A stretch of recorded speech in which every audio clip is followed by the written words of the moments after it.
My name is Julia Holcomb, and today I am going to be silent no more. It is very sobering to stand before you and confess the most grave sin I ever committed. When I was 16 years old, I met Steven Tyler at a rock concert in Portland, Oregon, and we began a 3-year relationship that ended in a horrific late-term saline abortion. I never dreamed that I would speak publicly about that horrible day, but when Steven made the account of my abortion public, I knew that I could be silent no more. My children found out about it. I had to sit down in my living room and tell my family, my children, that I had had an abortion, and it was a very sad evening. We shed a lot of tears, but my children were very loving and forgiving. I was at least 5 months pregnant when I was coerced into undergoing the saline abortion that I had. I was in the hospital. I was recovering from a fire that had nearly claimed my life. Originally, Steven had asked me to marry him, and I was looking forward to having my baby and beginning a family together. While I was in the hospital, he came to me and said that I needed to have an abortion now. He said it had to happen before I left the hospital.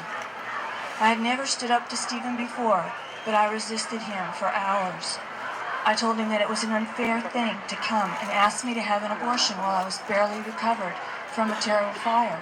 I told him that I wanted my baby, and that even if he didn't want to marry me, I still wanted to keep my child.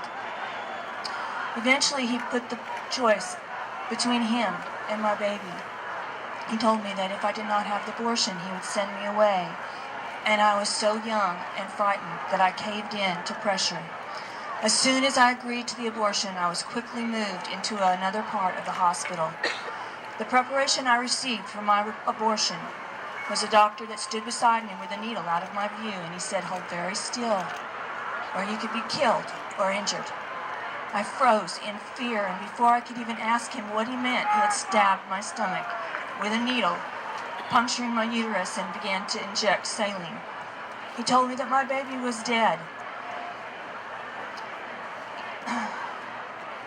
Steven told me that everything would be fine if I would just agree to the abortion, but that was a lie. Everything was worse after that abortion. Our relationship was never the same.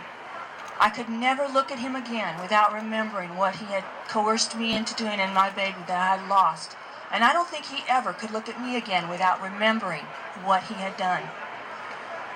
He told me later that he was racked with guilt, that he regretted what he had done, just as I did, and that he dreaded what God would do to him because of my abortion. About a year later, I returned home, but I was a broken and wounded spirit. I had terrible nightmares. I would wake up in the night reliving that horrible abortion. When I went to a church retreat, I made the decision to give my life to God and to confess my abortion and to ask for God's forgiveness and healing. And that is what I did. I was baptized. I received the sacrament of confession, and I began to memorize Bible verses that helped to form my conscience. I memorized Matthew 5, 6, and 7, the Sermon on the Mount, and it began to give me a measure of healing.